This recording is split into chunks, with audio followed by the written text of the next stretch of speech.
5.4. Madam Chair, a tender for the procurement of the LED luminaires. If you recall, there is a project in the LTP to replace our current sodium lights with LED lights. There will be two tenders. One is for the purchase of the luminaires and the other is for the installation. Taking on board councillor Body's comments, this subsidy of 85% was made available to the whole of New Zealand.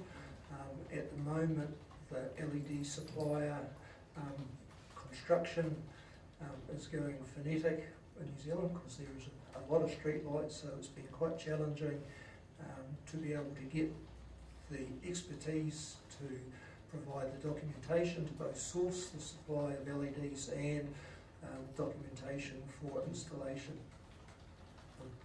Take the item as read and answer any questions. Questions?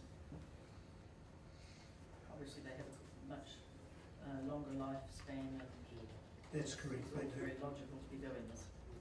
It provides about a 30 to 40% reduction in energy use. Through the chair, I'll move the recommendation. Thank you, Councillor